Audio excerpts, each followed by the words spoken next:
After the overwhelming love I received on my video creating the 6 missing starter Pokemon, I was really left with no choice but to follow it up and make evolutions to the starters I created. If you missed it, you might be wondering what a missing starter is, and to that I say, go watch the other video. But also, for example, a fire-type frog starter is a missing starter because we have both Froakie as a water-type frog and Bulbasaur as a grass-type frog. So in the last video, I created Bombelli, a fire-type frog, to fill out that trio. And to all of you that say Bulbasaur is not a frog, I present my evidence here. Go on, read it, take a look, pause, whatever you need. Now that that's out of the way though, let's get into some evolutions. This video will showcase the middle stages of each of the 6 new starters from the last video. So if you want to see the final forms, I guess you'll have to subscribe. Nope, no real way around it. Speaking of Bombelli, the fan favorite of the last video, let's start with him. It of course starts as a round little guy based on a bomb. So where do we go from there? Well, if you level up Bombelli to level 16, you get Tum Toad, the Fire Belly Pokemon.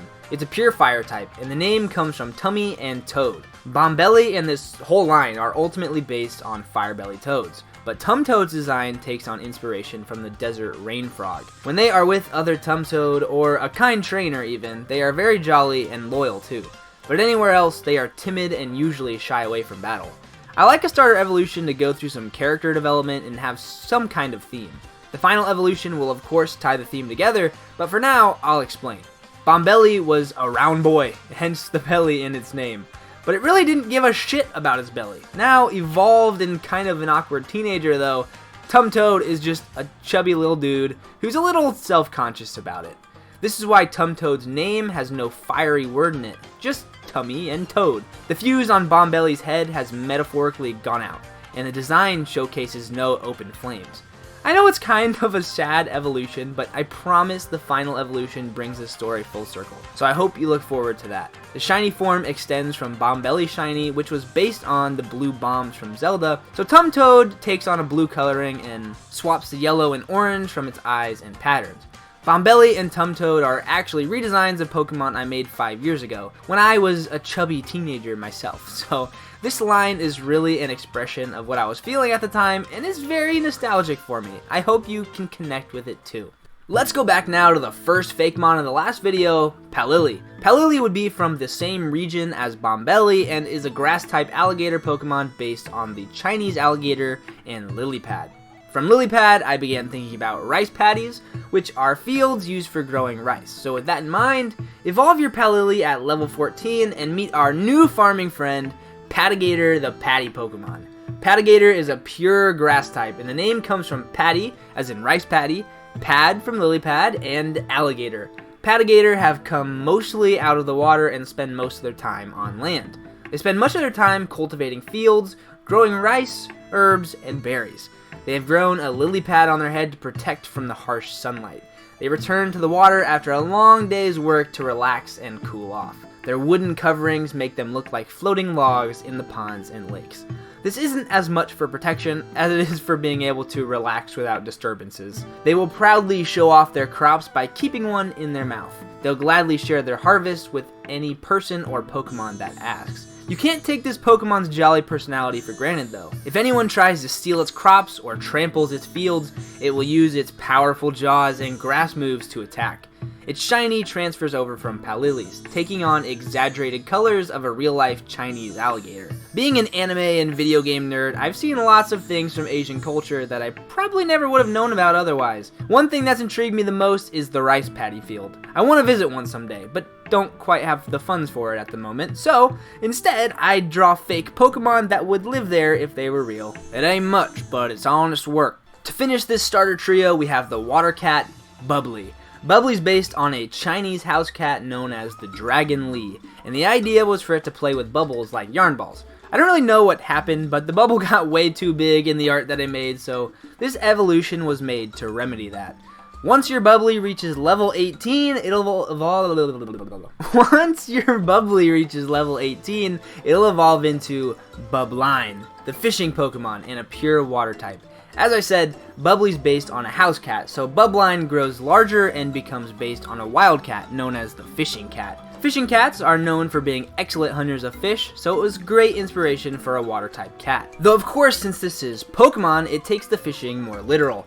Bubbline spend their days fishing streams and shorelines using their whiskers as fishing lines. It can secrete bubbles from those whiskers to act as bobbers, which are tools used for keeping the line at a specific length in the water. Bubbly, Bubbline, and their evolution live in packs, and Bubbline are the certified food gatherers of the group. It will use its agile movements and control over bubbles to avoid battle if it's attacked. It will typically only fight if it's able to sneakily land the first strike. The name comes from bubble and feline. Simple enough, but also line as in fishing line. I almost wanted to call it Bobline to reference using its bubbles as bobbers, and also bobcats just to add even more cat reference to the name, but I figured leaving bubble in the name was probably a good idea. The shiny version takes the shiny colors from Bubbly. It's supposed to look like a more jungly, swampy version rather than blue and oceany. Looking back, I would probably redesign Bubbly, but I think Bubbline is a great middle evolution for this line, and I'm actually pretty proud of it. If you like the design so far, please leave a like and comment which starter you would choose now that you can see their middle evolutions. Also, if you have any design inspirations for these Fakemon or even other Fakemon, let me know and I might incorporate them. With that said, let's move on to the second trio. From one water type to another, let's evolve Swanian. Swanian is a water-type monkey to go along with Chimchar and Grookey, and it's based on a young and timid pirate. At level 16 though, it'll evolve into Swanian, the pirate Pokemon, a water and fighting type. The name Swanian comes from Boatswain and Simian. A boatswain, or just swain, is not the captain, but a worker that commands the crew on a ship. Swanian are strong fighters, receiving lots of training as Swanian. However, they can often be very bossy to the young Swanian. They're wild, emotional, battle-ready Pokemon, and can take the idea of being a pirate too seriously at times.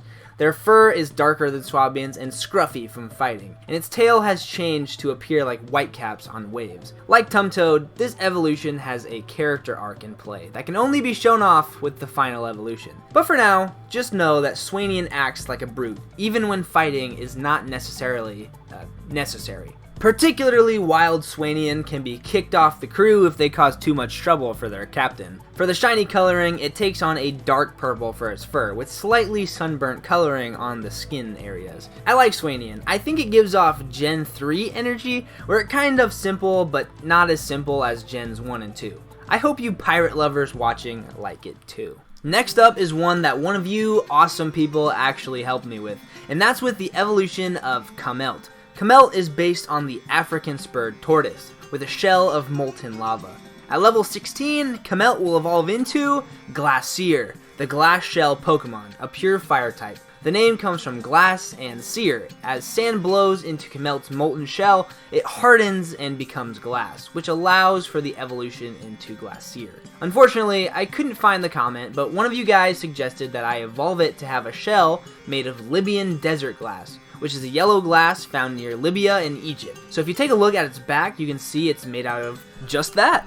It's not fully sealed though, so some flames are able to escape from the sides, which also look like the shell of the African spurred tortoise. In mythology, tortoises are often seen as wise creatures, so for Glacier, I flipped it around. This Pokemon thinks very slowly and can often be seen just standing and thinking. They cannot walk and think at the same time. They're either moving or standing in the middle of the desert, looking just like this. Knowing this, they have two common ways of attack: charging the opponent with not a thought in their mind, or standing still and expelling flames from the shell. Kamelt Shiny was based off of Kirby's pink coloring, since they have similar round heads, so Glacier takes on that same color.